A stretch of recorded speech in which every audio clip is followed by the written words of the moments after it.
Vishnupad Paramahamsa Parivartikacharya Asacharya Satyashri Srimad Divine Grace A.C. Bhaktivedanta Swami Maharaj Prabhupada Ki Jai. ISKCON Founder Acharya Srila Prabhupada Ki Jai. Nantakoti Vaishnava Vrinda Ki Jai. Namacharya Srila Haridas Thakur Ki Jai. Prem Shikaho Shri Krishna Chaitanya Prabhu Nityananda Shri Dvaita Gadadhar Shivasadi Gaur Bhaktivinoda Ki Jai. Shri Shri Radha Krishna Gopinath Shri Mukunda Radha Kunda Giri Govardhana Ki Jai. Vrindavan Dhama Ki Jai. Mathura Dhama Ki Jai. Navadvip Mayapur Dhama Ki Jai. Jagannath Puri Dhama Ki Jai. Gangamai Jamuna Devi Ki Jai. Bhakti Devi Ki Jai. Tulsi Maharani Ki Jai. Savaveta Bhaktivinoda Ki Jai. Gaur Premanande. All glories to the assembled devotees. All glories to the assembled devotees. All glories to the assembled devotees. All glories to Sri Guru and Gauranga. All glories to Sri Prabhupada. Nama Om Vishnu Padaya Krishna Prasthaya Putale Srimati Bhaktivedanta Swami Nityananda. Namaste Saraswati Devi Gauravan Pacharya Nirvasi Susami Bhakti Vasvati Rajapapati Gastaki Vasati Vajapati Tinapati.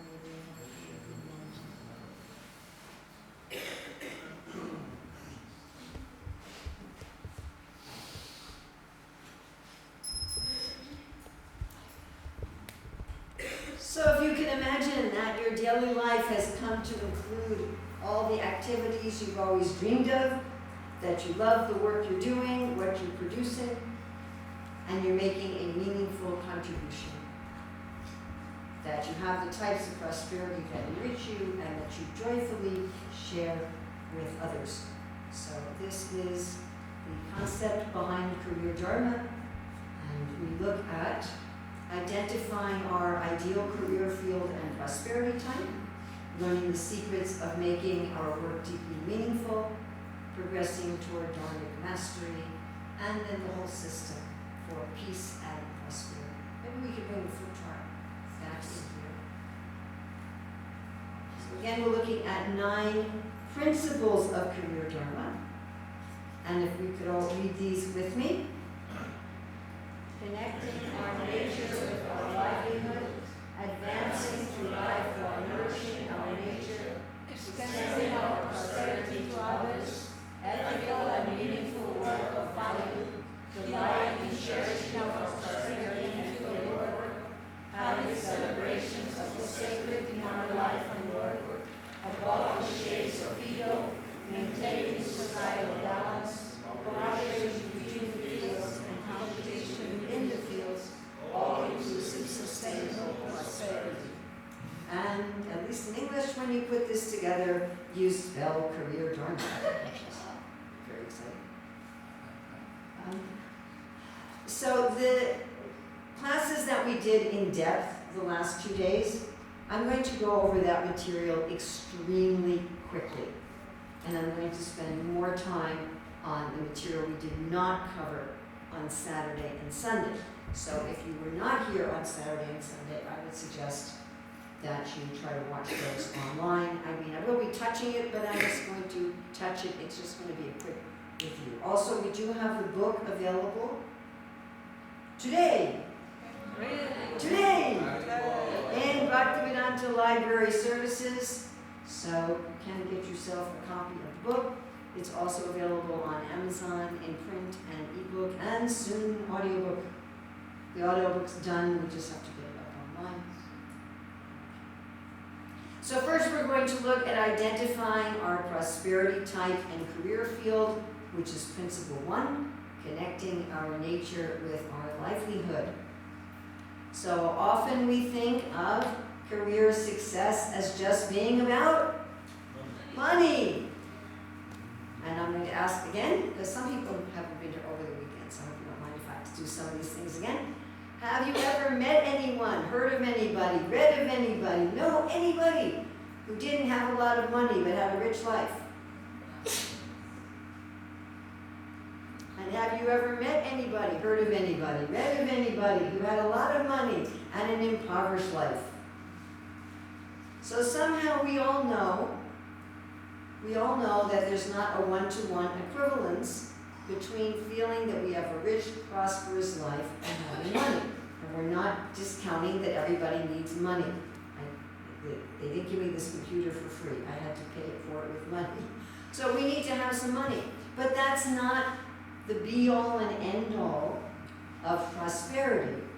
And we looked at the 6 ways of being rich. You're looking at my computer. We looked at the 6 ways of being rich.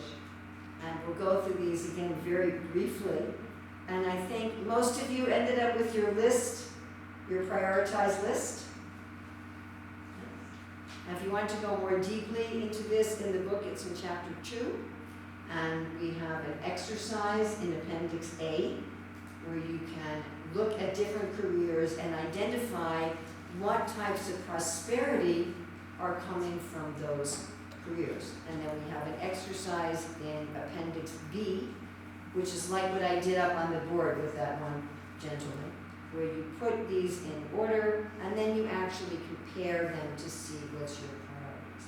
So the first is Aishwarya, which comes from the Sanskrit word Ishwar, means a controller. So this is people who have positional leadership. Positional leadership can also refer to money or luxury that's used for control. So some way in which you have positional leadership. Now some of us really thrive when we have a situation of organizational or positional leadership. We really like helping other people to succeed, putting people in places according to their talents, organizing and allocating resources and putting things together, right? So, like, I do have one friend who told me that she loved it when she got out of marketing and sales and helped other people to become successful and manage other people. And I said, how many people are you managing? And she said, 50,000.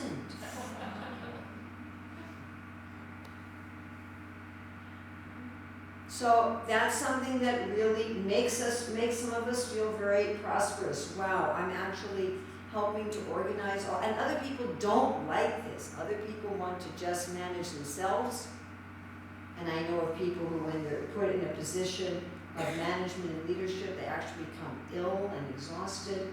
And so if you can think, when you've had this kind of situation in your life, and when you haven't, and what are the effects on you? What happens in your life when you have this and when you don't have it?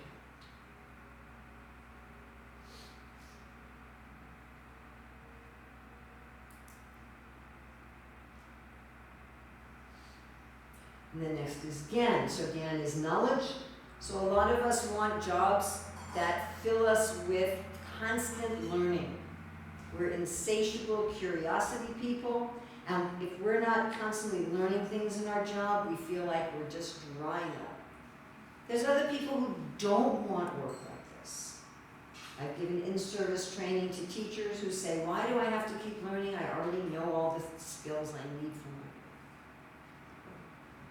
work. And then there's some of us who are kind of in the middle. So I'd like you to think of when you had some work that forced you to keep learning as part of your work, when you had work that didn't. How do you feel when you have it, and how do you feel when you don't have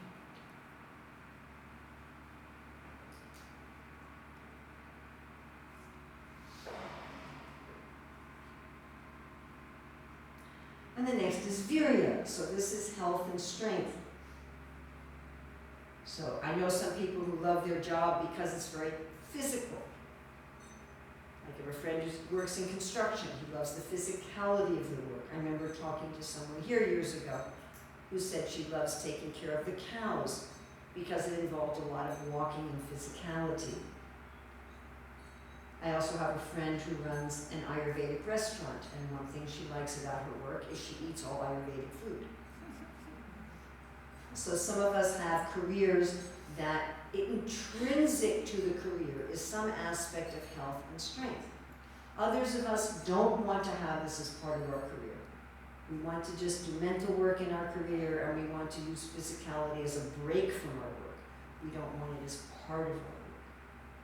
So I'd like you to think when you've had some aspect of virya as part of your work, when you haven't had it, what happens with you, how do you feel when you have it and when you don't have it.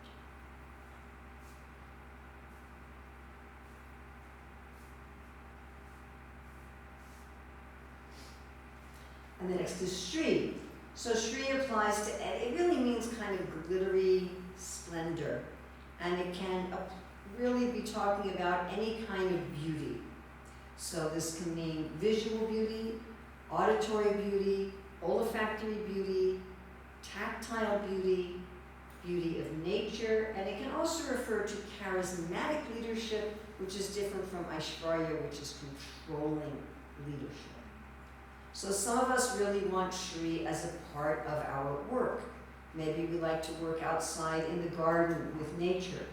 Maybe we like to do a lot of work with music. Maybe we want to work with perfumes. Maybe I have a friend who weaves and dyes textiles. Or maybe we want some position of charismatic leadership where we're influencing others and guiding others, although we don't have any positional authority over it. And then some people really do not want this as part of their work. They just want to be practical, and they find having to deal with Shri as an annoyance. And of course, there are people who are sort of ambivalent. If you can think of any time you had any type of Shri in your work, when you've had it, when you haven't had it, how do you feel when you have it? How do you feel when you don't have it?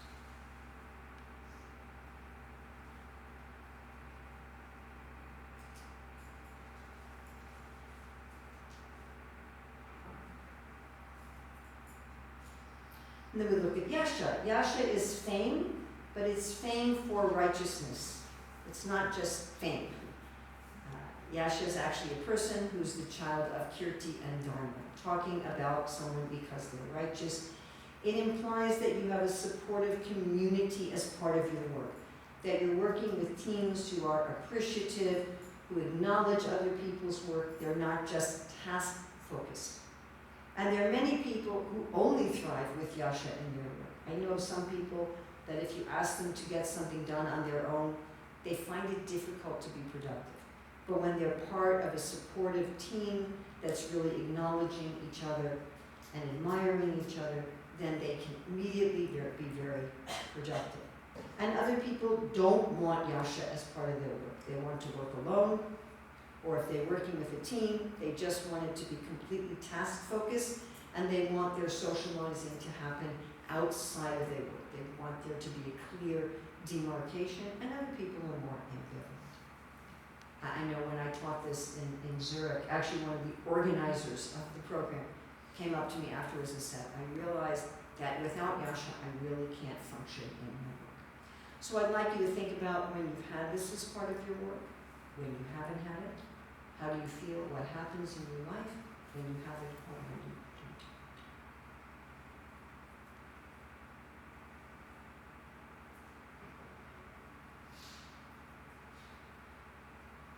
Then we come to Vairagya, perhaps the strangest of the prosperity types.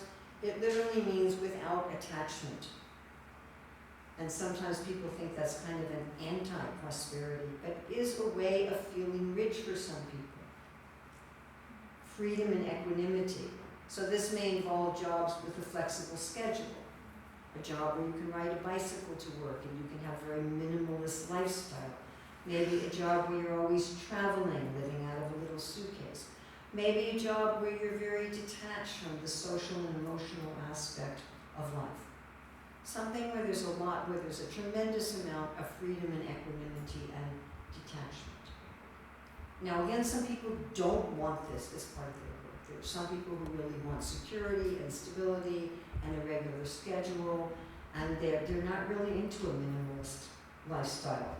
You know, they want to have a house with a bookshelf on every wall and beautiful sculptures in their house and things of this nature. And this is not the way that they want to live.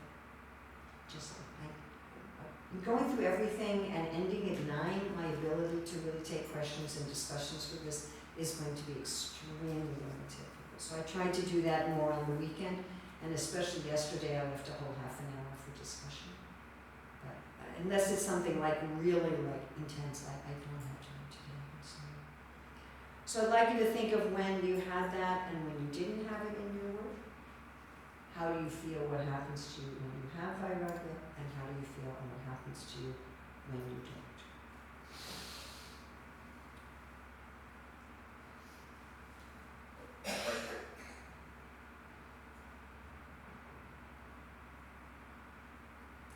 Again, if you want to go more deeply, we spent a whole hour on this on Saturday. If you want to go more deeply into this, again, it's chapter 2 in the book, and Appendix A has a list of all different jobs, and you evaluate what forms of prosperity they're getting from their work, and then we have another appendix, I can't remember the letter of it, I think it's C or D, that gives you the answers with explanations. And in Appendix B, we have that exercise we did on Saturday where you order these in order of importance, and then you evaluate your order and see if you want to make some change in that order. And most people have 2 or 3 of these that are really important to have in their work. What's interesting about the prosperity types is you can have careers that look very different from each other, but are giving you a similar type of prosperity. And I gave the example on Saturday of the traveling musician and the national park tour guide, right? He changed from one career to the other, but he was getting the same prosperity types in each field, in each work. So then we looked at work according to the 4 fields, which we have up here on the flip chart. And we ask that even those of you who know the Sanskrit names for these, that you sort of put that aside, since we may have prejudices or misconceptions about these. This is a verse from the Bhagavad Gita that the Supreme Lord has divided all the different types of work into these 4 fields. And my co-author, Dr. Ruchira Datta, and I spent a lot of time really meditating on and studying and researching what was the reason. Why take all the different kinds of work that you can do and put them into these 4 categories? Now, one reason is that these categories are stable. They always exist in human society. There are always jobs in these 4 fields and always people with the temperaments of these 4 fields. Whereas specific careers come and go. Like there was no software engineer job 200 years ago. Right? And there aren't that many jobs being a blacksmith at the modern time. But these 4 fields are stable. The other main reason is that the Dharma, or the value of these fields, are different from each other. And it is in this way that the Vedic wisdom gives some benefit to society that, as far as we know, is not available any other place. Generally, if people talk about work ethic, or ethics in work, or having values of work, they speak about it monolithically, as if work ethics and work values were the same for everyone, regardless of what they do. But according to the wisdom literature of the Vedas, like the Srimad Bhagavatam and the Bhagavad Gita, that is not the case. The Dharma for each of these fields is different from each other. They have some Dharma in common, which we will also cover, but they also have distinctly different Dharma, and there's distinctly different temperaments of people that are suited for each of these fields. Now, unlike the prosperity types, in which case we probably have 2 or 3 that are very important to us, we will only be in one field. We will only be in one field. We will only be in one field. We will only be in one field. Can I be in 2 fields? No. You can be. No. You can be in one field that particularly assists another field. So you might be situated in government, but you're really helping the artistry people. Or you may be in artistry and you're really helping the government people.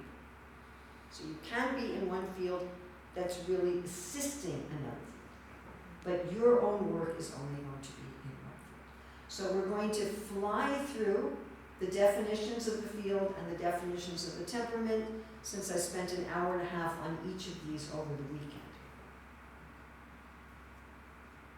Okay, field of artistry. This is the field that gives support to the society. It supplies all the beauty, all the support, all the pleasures of society. Okay? Somebody tell me some careers in this field. Huh? Dancers, most, not all. Huh? Theater, most, not all. Most musicians, not all. Athletes, professional athletes, yes. Huh? House painters. Fine art painters, most, not all. House painters, yes. Construction workers, yes. Huh? Plumbers, yes. Carpenters, yes. Surgeons, yes. Poets, some, not all. Poets, you said. Some, not all. Architects, yes. What else? Clerks. Huh? Clerks. Employees. Clerks, yes. How did you say clerks? No, yeah. Where are you from? From here. Here. Yeah. Okay, is that a Dutch accent for clerks? And even if you're in the UK, you know, if you're from England, you may not understand the Scottish accent. And if you're in Scotland, you may not understand the Irish accent. And sometimes when I'm in Australia, I'm like, I remember when I first heard them saying controversy, I'm like, oh, controversy.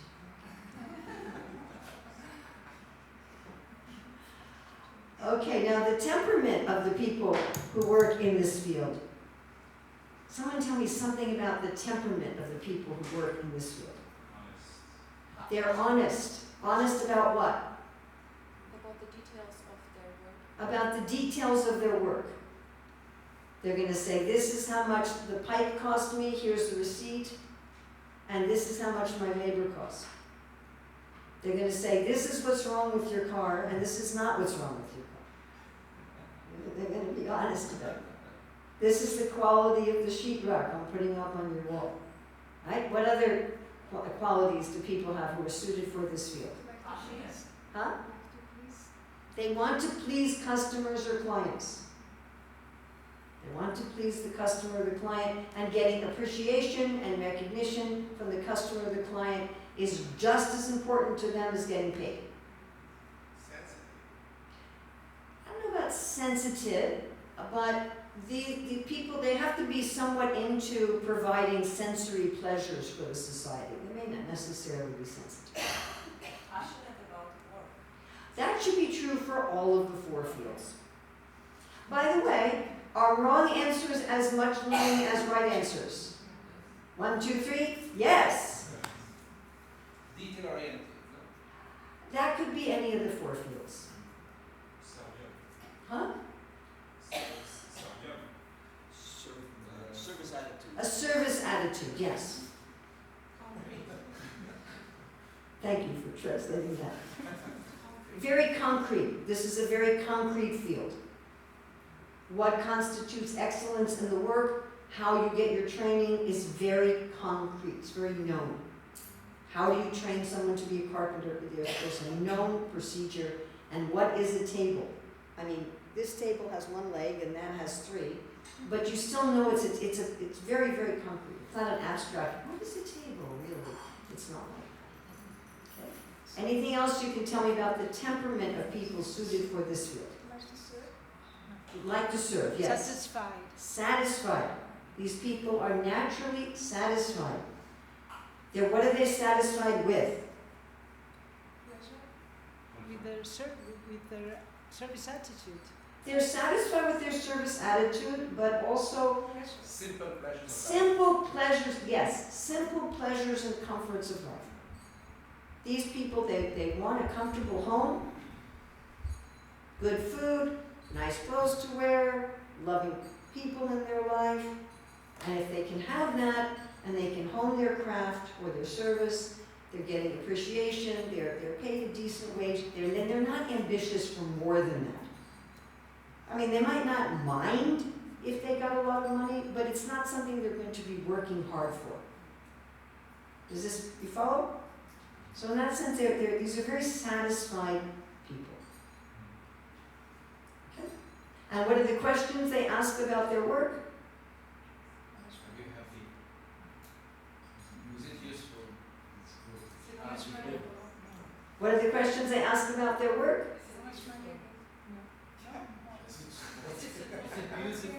Is it beautiful? Is it supportive? Have I made the world more beautiful? Have I helped support people? Have I been a supportive person? These are the people who provide the foundation for the work in the world. And if you go to people who are working in this field and you say to them, thank you for making the world more beautiful, or thank you for making the world work better, they will be very, very happy. Because this is how they evaluate their work. What are they willing, those who have Dharmic expertise in this work, what are they willing to sacrifice for? Prestige. No, never. No. They're satisfied people. Yes, the quality and integrity of their craft and service. Even if someone's pushing them to make more money or to work faster. Right? I gave that example, the restaurant I saw once, it had a sign, we make slow food. If you want fast food, go down the street. So even if someone's pushing them for efficiency or higher profits, if they have Dharmic expertise, they will sacrifice for the quality and integrity of their work or service. Okay? We're going to go on to ideas. So ideas provide the wisdom, truth, guidance, vision of society. And generally they do this through language or through mathematics, but sometimes through the fine arts. So you're going to have some painters, musicians, actors, dancers, poets, etc., who are actually in the field of ideas rather than the field of artistry. That's a minority.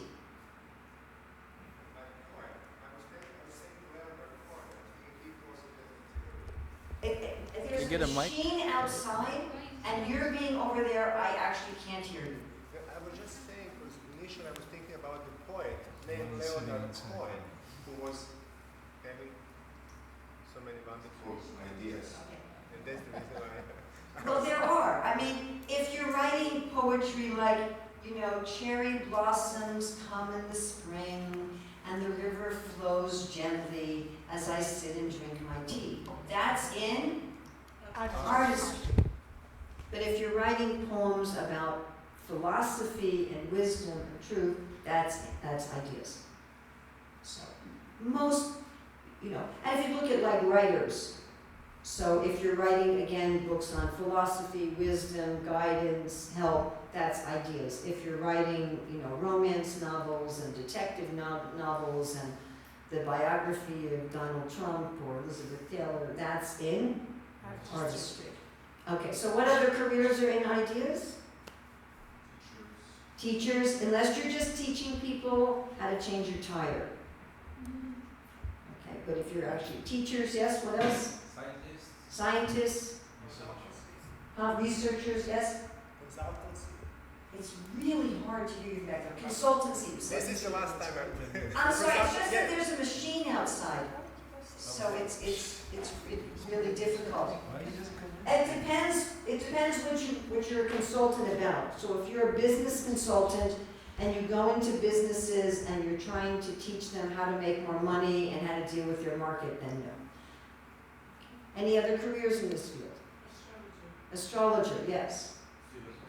Huh? Philosopher, yes.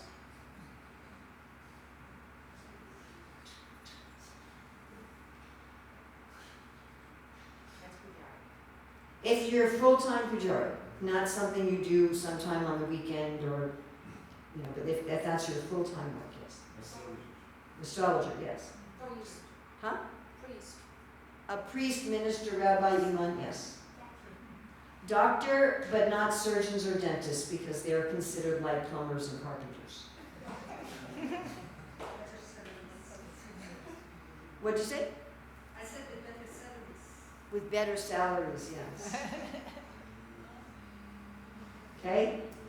So we're going to look at the temperament, the temperament of those suited for the field of ideas. Tell me something about the temperament. Detached. Very detached, yes. It's an unsentimental field. What else? Abstract. It's a much more abstract field. What's good philosophy and what makes a good philosopher is a lot harder to figure out than what's a good table and how do you become a good carpenter. It's much more abstract. very satisfied, like people in the field of artistry, but satisfied in a different way. These people are satisfied with Truth. mental and intellectual stimulation rather than simple comforts of life.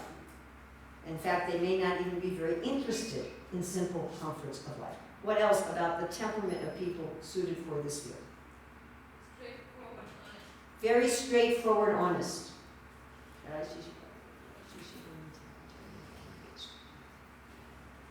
So unlike the honesty of artistry, where they're trying to please the customer, the honesty of ideas is, I'm going to tell you the truth for your ultimate benefit, even if you don't want to hear it right now.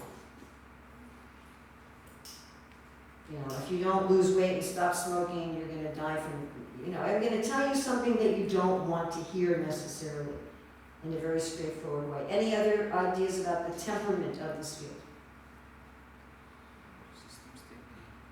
They are often systems thinkers, yes. And they're looking at systems not to control them, but to give guidance.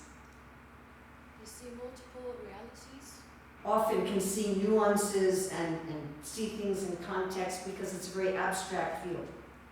Yes. What are the main questions they ask about their work? Is it true and is it wise? And if they have Dharmic expertise, what are they willing to sacrifice for? Objective truth.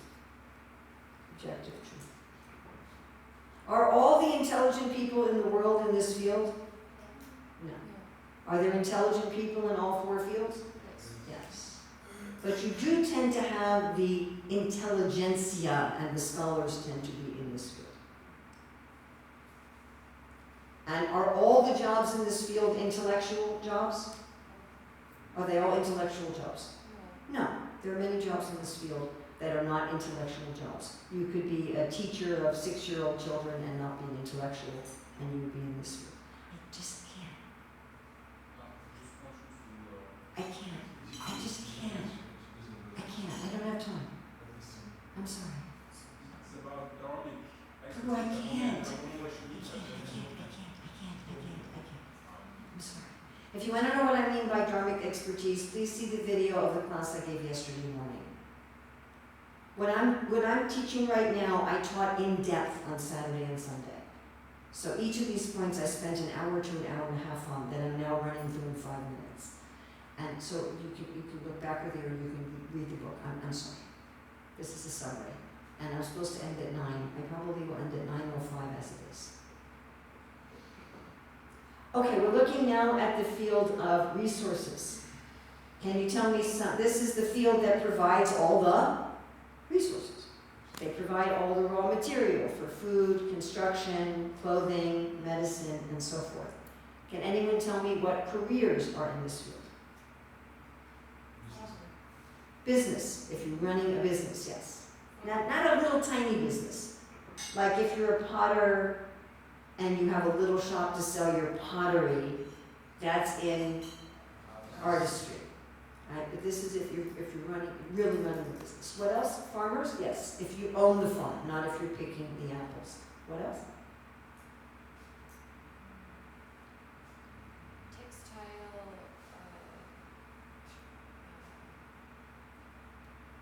producer. If you have any kind of business, so textile business, yes. Anything else?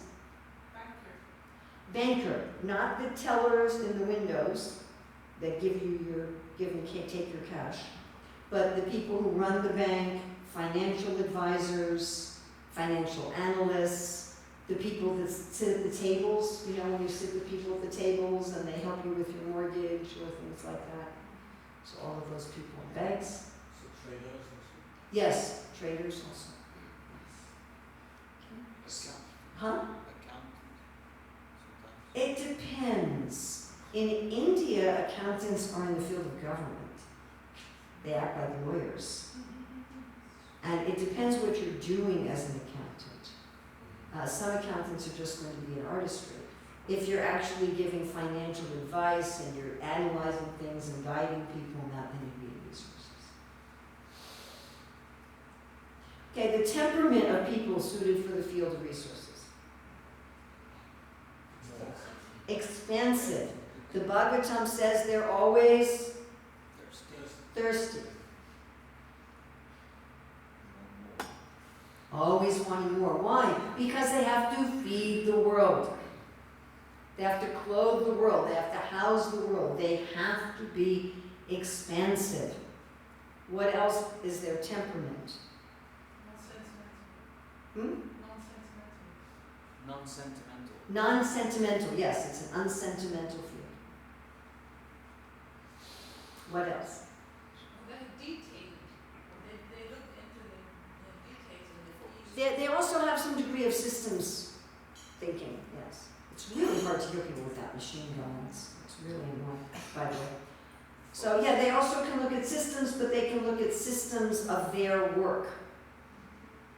You know, if they're a textile manufacturer, they're going to look at the systems related to, you know, where's cotton growing and what's the competition from linen and what's the competition from wool and what different kinds of cotton and how is it being shipped. So like that, they have that kind of systems thinking.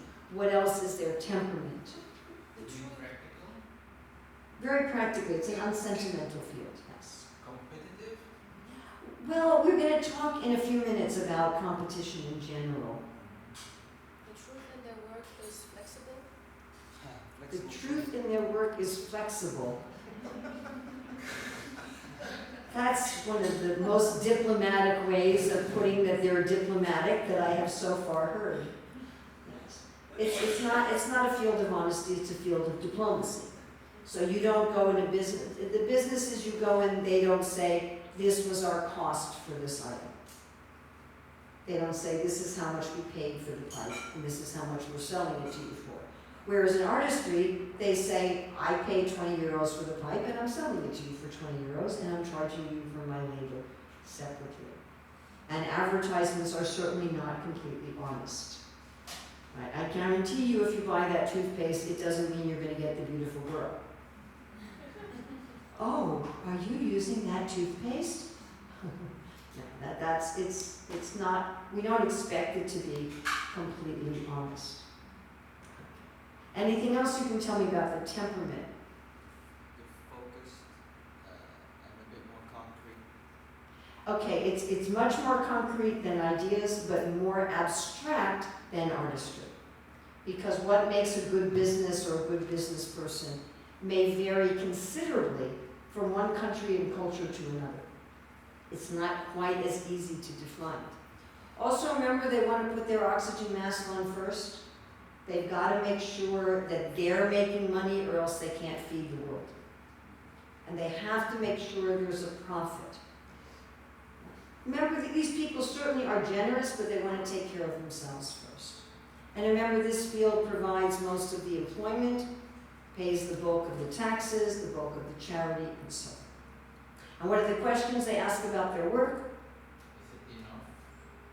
Is it enough? Is it Sustainable. sustainable and regenerative? And this ties into profit. You cannot have a sustainable, regenerative business unless it's making a profit. You cannot give away all of your seeds. You have to save some to plant the next year. Okay, last one we're looking at is government. So government provides for justice, fairness, morals, ethics, protection, provides infrastructure. Each of us aren't going to go out and build our little piece of the road. You know, they're going to make the roads, the schools, the hospitals. They're going to provide all the things it's hard for people to provide for themselves. And this includes not just political governments, but also landlords who have like a little tiny government of their apartment complex, and also what we call non-government organizations that actually provide government-type services, or things that aren't related to a particular country like NATO and Interpol and the United Nations and things like that. So what are some careers in this field? Police, Managers? firefighters, managers of what? Business managers? Absolutely not. Business managers are in resources. Yes. Excellent. Thank you. Do we learn as much from wrong answers as from right answers? Yes. Yes! Woohoo! So yes, these people are the leaders of society. However, can you find leaders in all four fields? Yes. Can you find intelligent people in all four fields? Yes. So a manager of a business is a leader in resources. A coach of a football team is a manager in artistry. Someone running a school or a simple temple is a leader in ideas. So just because you're a leader, just because you're a manager, doesn't stick you in government. Although everyone in government is some aspect of a leader, even your police officer. Right? You see there's some aura of authority that they're carrying as doing government work. So everyone in the field of government has some aspect of leadership, even if they don't have so much of a positional leadership or a charismatic leadership. They're leading society. Okay, any other jobs in government? Yes? Firefighter. I just want to add that the jobs don't make the Varna the person. Yes. Actually, Yes. So, last time there was some confusions around that. I yes. Okay, so that's why we distinguish the work and the temperament. So what's supposed to happen is your work and your temperament. That's our first principle. Your work and your temperament is supposed to match. But it might not in our modern day and age. So you might have the temperament of ideas, but you're working in artistry. If you're working in artistry, you're not in the field of artistry by temperament. And you're going to, which we'll talk about in a moment, you're going to cause chaos. Like if you stick, a lung cell in the heart, it's going to cause chaos in the body. It's going to cause a problem in the body. Okay, any other jobs in the field of government? Lawmakers, yes. People in the Senate, the Congress, the legislature. Any army. Anything in the military, not the crooks in the military, but anybody fighting in the military. Elected politicians. Any elected politicians, any elected position. What else? Lawyers, judges. Okay. What is the temperament of people in the field of government? The temperament of people suited to the field of government. Risk. Yes, they actually thrive on crises. So while they do their best to preserve peace and harmony and avoid crises, when a crisis comes, they're energized and focused. They're very people-oriented. They like to serve people, but they serve people not like an assistant, like in artistry. They serve people more like a parent who says you can't have your ice cream till you eat your broccoli. Whereas in artistry, oh, you want ice cream? Here's your ice cream. Okay. What else can you tell me about the temperament of people suited for this field? Protective. Just. What? Just. Expensive. Expansive. They want to protect a lot of people in a big way. Hierarchical.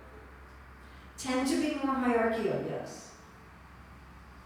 More abstract than artistry and More abstract than artistry and government, less abstract than ideas. Yes. This is also a field of diplomacy. Think about a diplomat. If you're not diplomatic in the field of government, you are going to start a war. Okay, this is not a field of straightforward truth. What are the questions that they ask about their work? Is it just and is it Honorable. and they're willing to sacrifice for fairness, justice, and people in this field are literally willing to sacrifice their eyes and their arms and their life for the sake of justice. All right, now Krishna says twice in the Bhagavad Gita, don't do someone else's work. Do the work that matches your temperament. If you have a temperament of resources, work in resources. You have a temperament of government, work in government. Don't go into someone else's path. Don't pretend to be someone you're not. And in Bhagavad Gita, Krishna says, if you do someone else's work, your work will become a bhayava.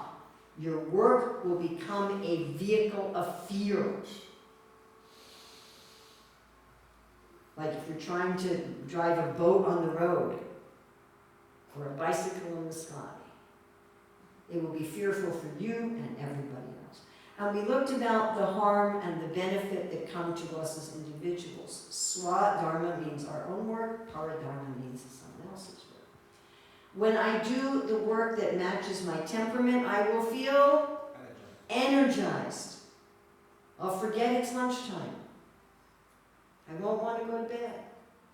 When I do work that's not my nature, I will feel strained, depleted. When's lunch? When's lunch? Yeah.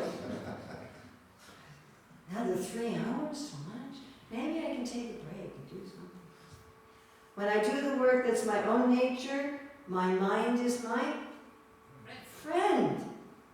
My mind's working in harmony with me. When I'm doing work that's someone else's nature, my mind becomes my enemy. When I'm doing work that's my own nature, I'm naturally celebrating. I am detached from the results.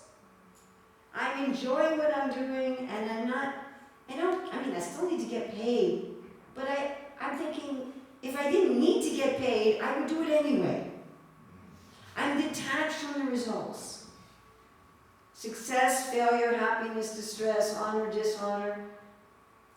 And let Krishna have the results. I'm happy with the work.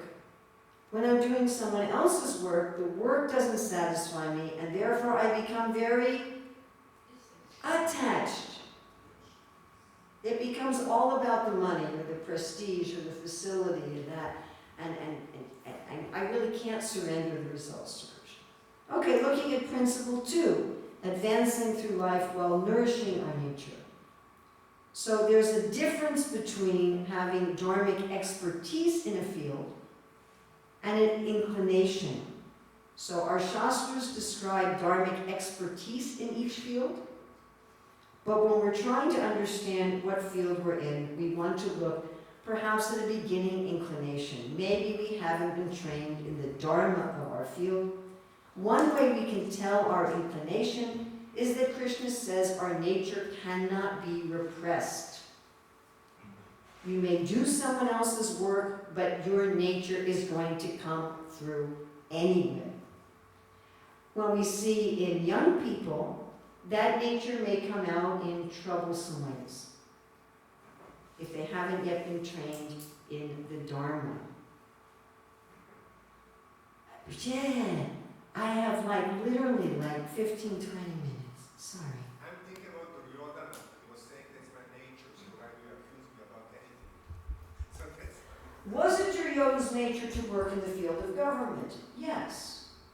Did he do it dharmically? No. He violated some of the other principles of Dharma. Was he in the right field? Yes, he was in the right field.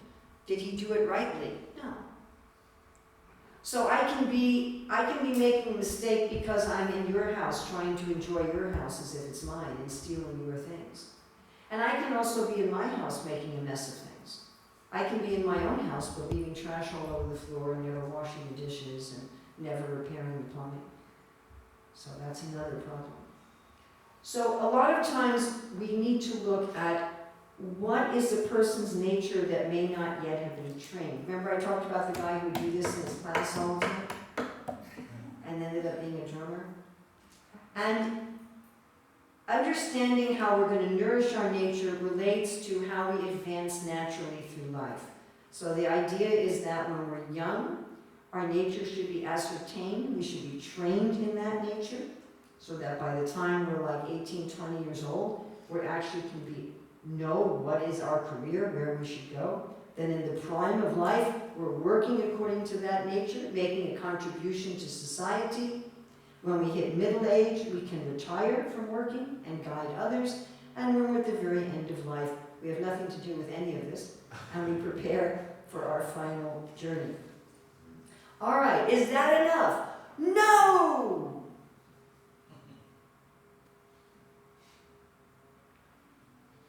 Principle 3, if we want to find satisfaction and purpose in our work, we have to go beyond just being in the right place. We have to share.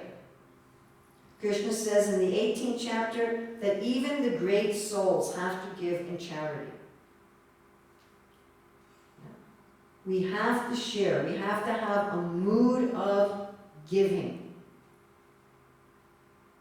Now, karmically, how much money we have in our life is directly related to how charitable we were in our previous lives. And interestingly enough, it also relates to how charitable we are in this life. Haha.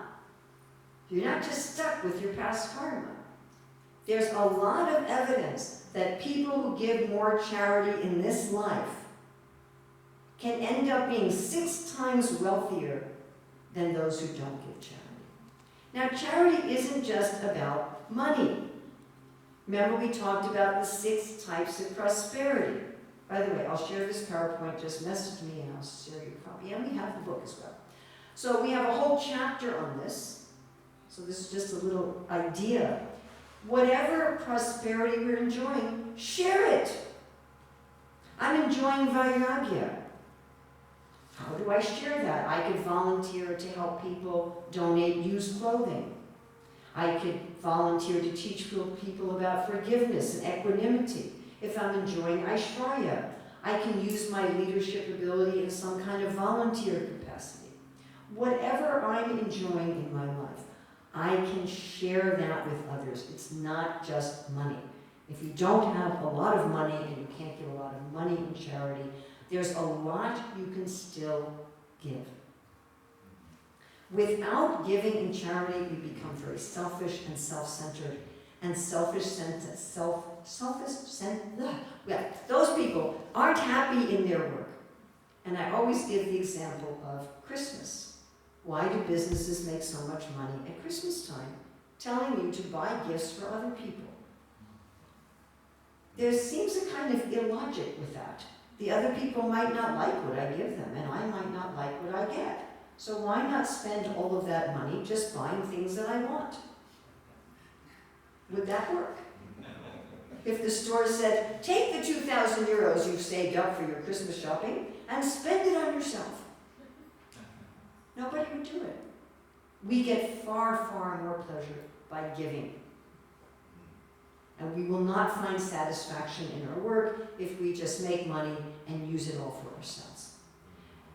4th principle, ethical and meaningful work of value. Our work needs to be honest. In other words, we should be charging a fair price for our goods and services, and we should be, if we have employees, we should be compensating them fairly as well. We should have fairness and honesty all along the line. And then our work should be providing real value for society. We should be providing something that people need. A lot of the stuff that's provided today, nobody needs at all.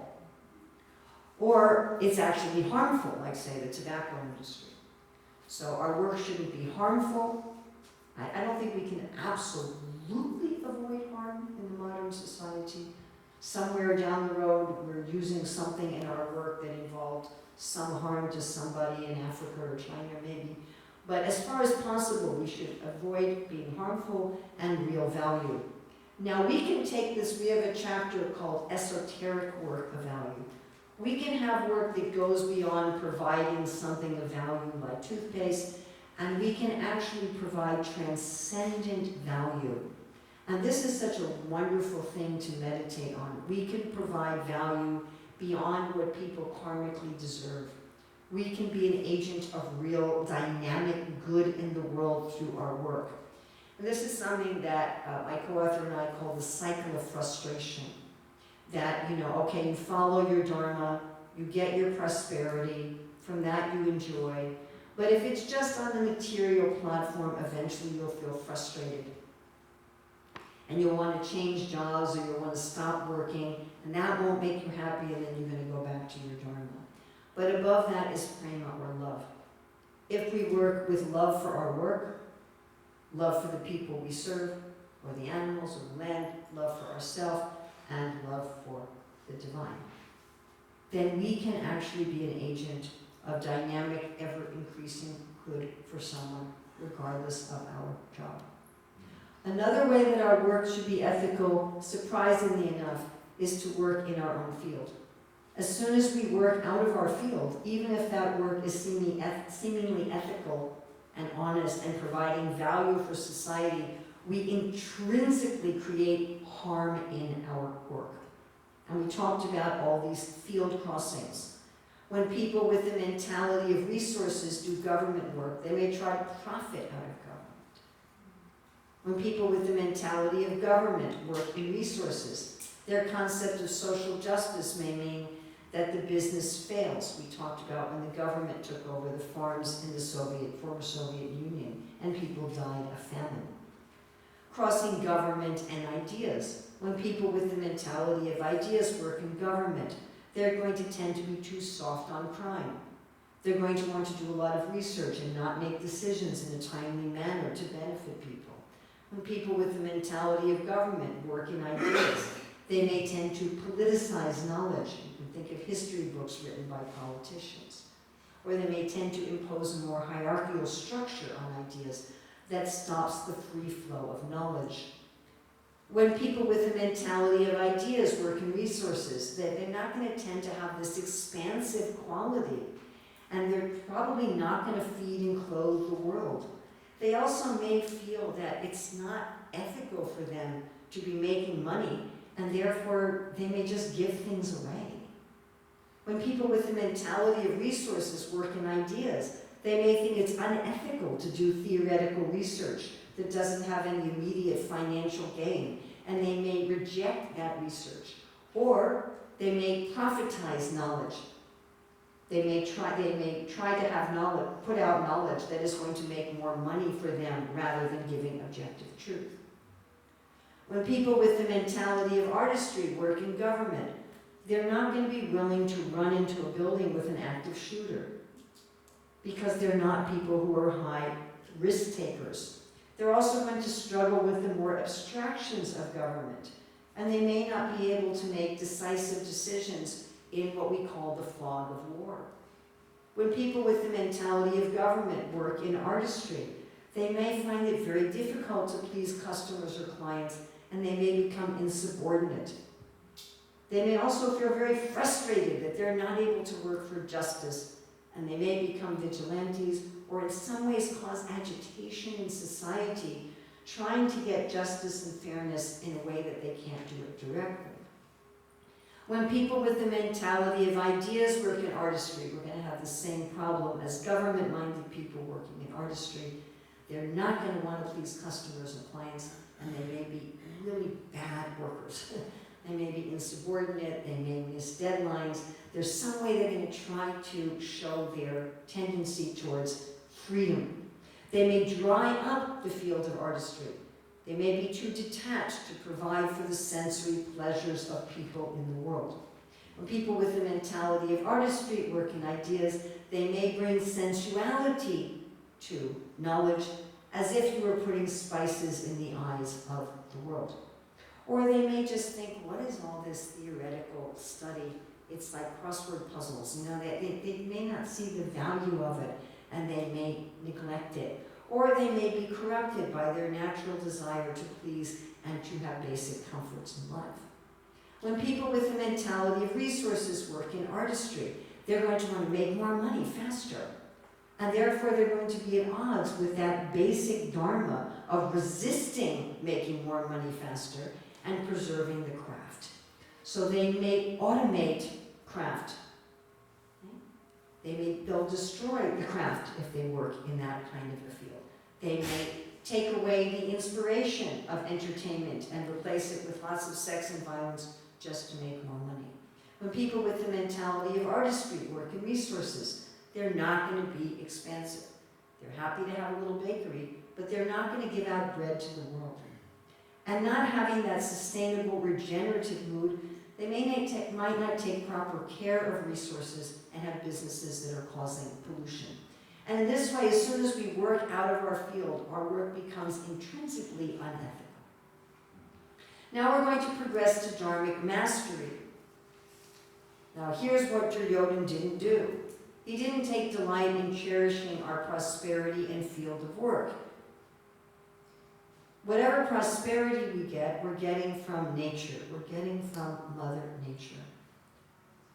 If we don't cherish our prosperity, it's like cutting off the head of the goose who laid the golden egg, or cutting off the branch that gives us fruit. Our first source of prosperity is our own body and mind. We should not do work that's physically, mentally, emotionally harmful to ourselves. Or we're cutting off our own source of prosperity. And what about people that we work with, our colleagues, our employers? We shouldn't be harming them physically. And we shouldn't be harming them emotionally. We should be taking care. They're also our source of prosperity. This means also engaging them according to their natures. Yeah? And we should be taking care of the environment, which is also our source of prosperity. And then cherishing the integrity of the kind of prosperity we enjoy. Now, if we're going to put this in devotee language, this would mean that we're enjoying our prosperity as prasadam instead of bhoga. So let's say we enjoy yasha in our work. So we want to make sure that we don't ask people to respect us when we've made a mistake. We make sure we keep our integrity.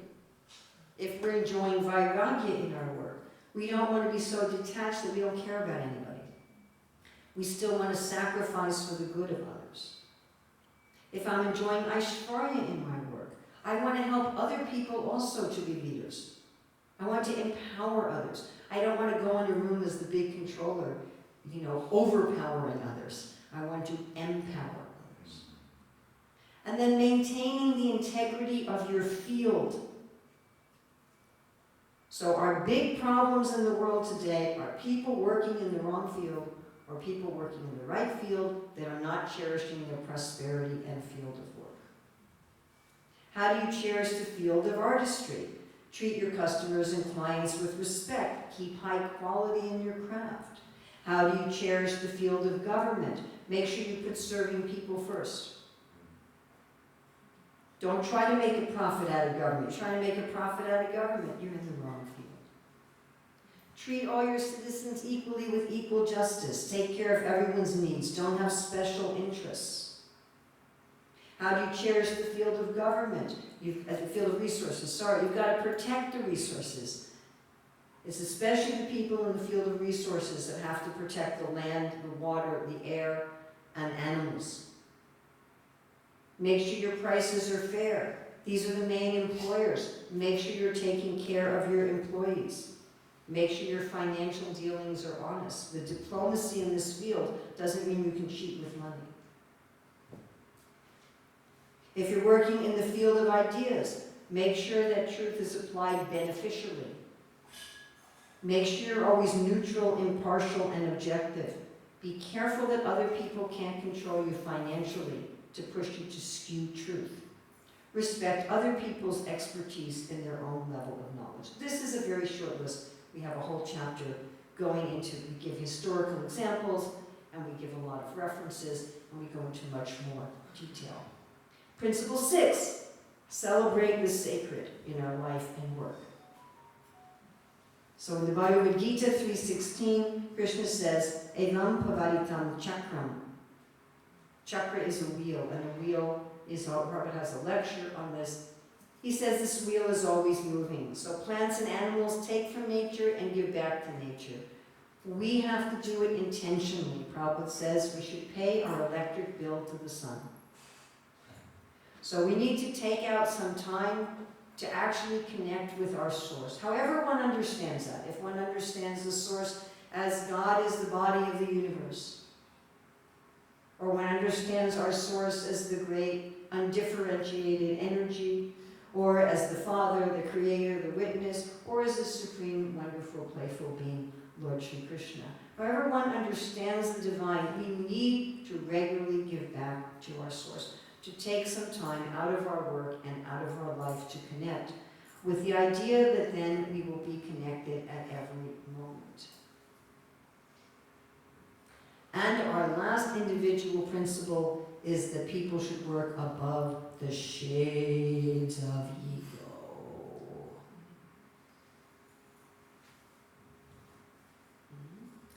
So here we have Tamas, Sattva, and Rajas. These are all different varieties of ego that entangle us in our work. They're obstacles in our work. So again, our problems in society are people are doing the wrong work, or they're not cherishing their field of work, or they're really, as my co-author likes to say, moded out. Interestingly, in the Bhagavad Gita, in the 2nd chapter, Krishna says, Nishtraigunya Bhavarjuna, get above these shades of ego. So why do we call them shades? Tamas is like a dark covering over the window, you can't see anything. Rajas is like a clear, like a sheer curtain where you can see light but not clearly, you can't see the forms. Sattva is like a window without any curtains, and being above the shades is like being outside. So I'm going to introduce you briefly to these guys. I'm Thomas. I only do things if it's easy, you know? Like, I'll buy a plant-based burger if they sell it at McDonald's for the same price. But don't expect me to go to another restaurant, pay a higher price. You know, I'm the kind of person, whatever's on television, if my remote control's over there, I'm just going to watch the next thing. You know? Like, I'm not an ambitious person, and I'm not a spiritual person. I take care of my family, you know. Don't insult them, don't insult my group, and I can insult you back.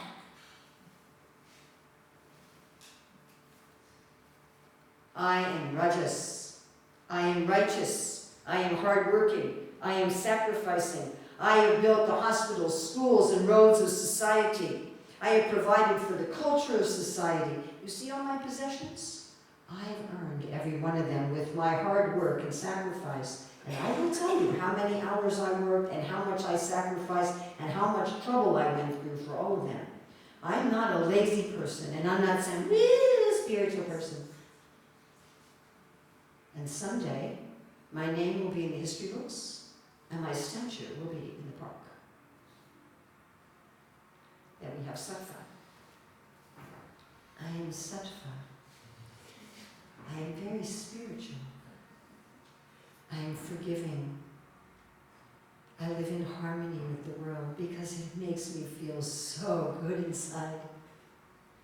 I see everyone equally, not like those materialistic people. I'm not lazy, and I'm not ambitious. I have a shelf full of angels and crystals.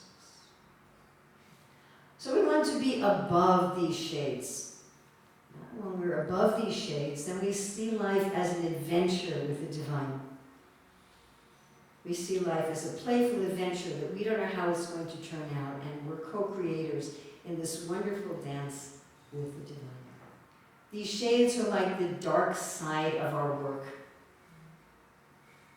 They can capture us and pull us into the wrong mentality. Let's look at the shades in charity. So in Thomas, I give the wrong thing to the wrong person. You know, I give alcohol to an alcoholic. Or I give the right thing to the right person, but without respect. Take your charity. Right? Or at the wrong time when they're on the toilet. In Rajas, I give the right thing to the right person at the right time with respect, but I'm calculating what can I get back. In Sattva, I give the right thing at the right time to the right person because it makes me feel happy. And above the shades, I give the right thing at the right time to the right person to make Krishna happy.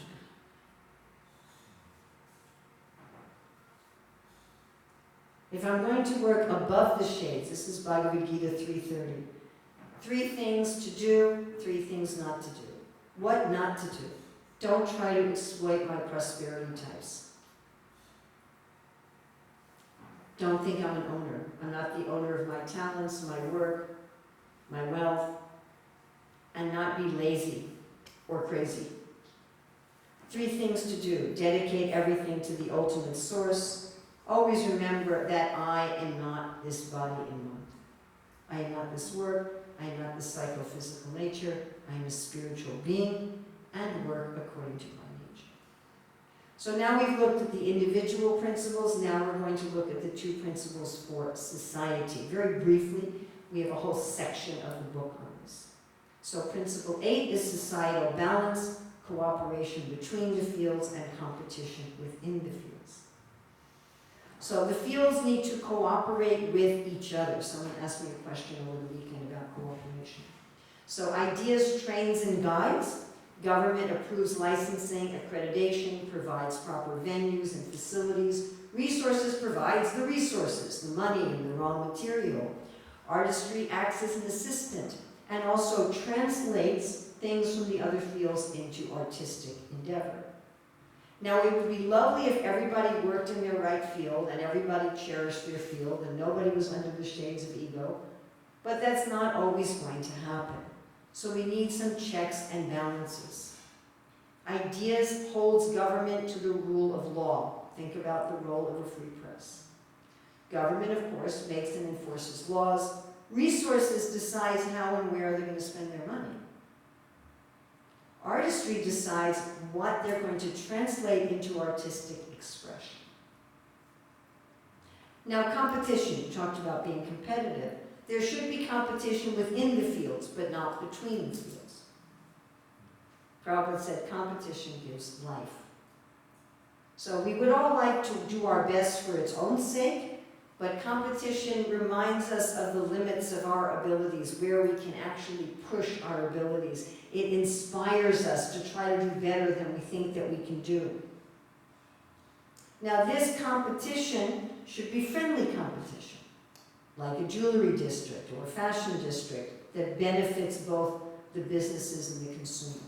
It shouldn't be trying to erase your competition or be a predator of your competition. It shouldn't be envious. Competition in artistry gives us masterpieces and inventions. Competition in resources gives us better quality of resources, better means of distribution. Competition in government. Think of the benefit that we have of different kinds of government in the world. Often in one country, like India or America, there may be different forms of government in different states. And people can choose what form is best for them. Competition in ideas helps keep the purity of research, science, and religion, and keeps it, how would you say, responsive to time, place, and circumstance. The last principle is all-inclusive, sustainable prosperity. Modern economists made a deliberate, conscious decision to separate economic theory from natural resources. And they propounded the idea that economic prosperity equals economic growth. What's wrong with that? We've created prosperity is equal to economic growth. What's wrong with that? It's not sustainable. Why? Resources are limited. You cannot have unlimited growth on a limited planet.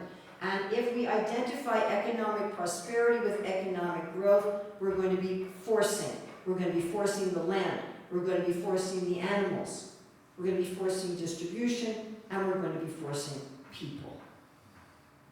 Therefore, our last principle is all-inclusive, sustainable prosperity.